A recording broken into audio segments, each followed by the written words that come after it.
Assalamu alaikum. Welcome to my YouTube channel. Today, our topic of discussion is lysosome. The lysosome also organelles of the cell that present in the plants. So we discuss about it. Lysosome in the mid 20th century, a Belgian scientist Christian René Didier discovered lysosome. Belgium का रहने वाला एक साइंसदान था जिसने सबसे पहले lysosome दरियाफ्त किए। These are the single membrane bounded organelles.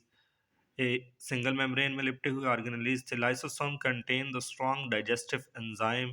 ये बहुत ज़्यादा तेज़ असर रखने वाले डाइजेस्टिव एंजाइम थे, यानी सेल के अंदर जितने भी मेटाबॉलिज्म हो रहे होते हैं उनके अंदर जो डाइजेस्टिव एंजाइम होते हैं जो उनको खुराक की तोड़ फोड़ करते हैं या मुर्दा सेल्स को ख़त्म करते हैं, तो ये लाइसोसोम्स होते हैं।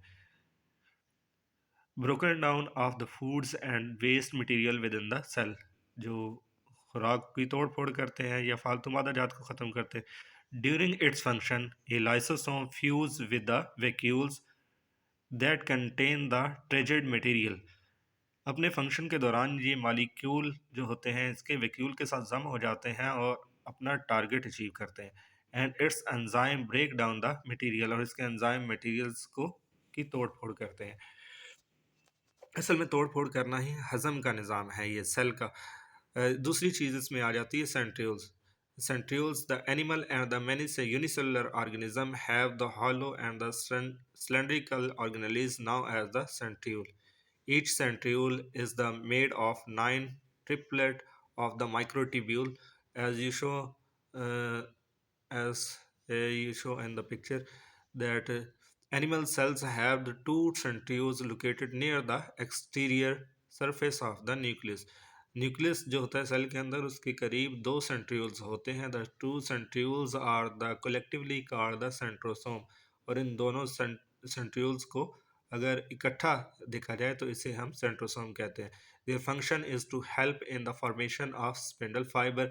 इनका सेल में काम क्या होता है कि ये स्पिंडल फाइबर्स बनाते हैं। In some cells the centrioles are involved in the formation of the cilia and flagella, जबकि बाद सेल में यही सेंट्रियोल सिलीलिया और फ्लैजेला बनाते हैं। सिलीलिया और फ्लैजेला जो होते हैं ये सेल को हरकत में मदद देते हैं। इसके नीचे आ जाता है जी वैक्यूल। वैक्यूल भी ऑर्गेनिज्म में शुमार होता है, ये भी सेल का इंपॉर्टेंट हिस्सा होता है। वैक्यूल और fluid filled single membrane bounded organelles, ये एक सिंगल सेल मेम्ब्रेन वाली ऑर्गेनेलीज होती है जिसमें फ्लूइड यानी लिक्विड भरा होता है।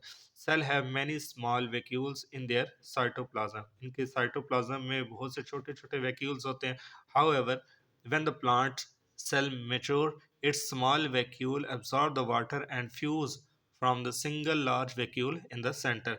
जैसे ही ये छोटे छोटे वैक्यूल्स थोड़े बड़े होते जाते हैं तो ये पानी को अपने अंदर जज़ब करते हैं और इकट्ठा होकर ये एक सिंगल लार्ज वैक्यूल यानी एक बड़ा वैक्यूल बना लेते हैं जो कि सेल के सेंटर में होता है।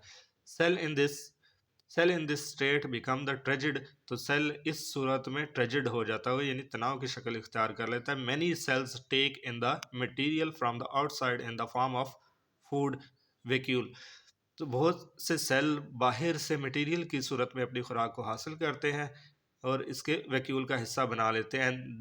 And then digest the material with the help of lysosome, और फिर जो हमने ऊपर लाइसोसोम पढ़ा है उसकी मदद से इस खुराक को डाइजेस्ट भी करते हैं।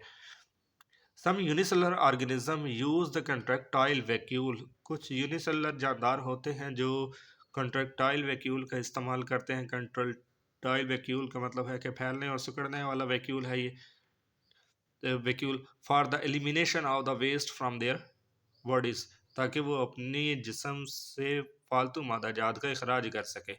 जो वो इस्तेमाल कर चुके होते हैं, जो बाकी बचते हैं वो फालतू मादा जात होते हैं, उन्हें उन्हें खारिज करना होता है। इससे आगे जो टॉपिक है वो है difference between the prokaryotic and the eukaryotic cell. And in this topic we discuss about the what is the difference between the prokaryotic and the eukaryotic cell. As we know that the prokaryotic cell is the single cell, and the eukaryotic cell found in the multicellular organism, and they have the organelles like other cells. So prokaryotic cell is the simple cell. They have no organelles like the eukaryotic cell.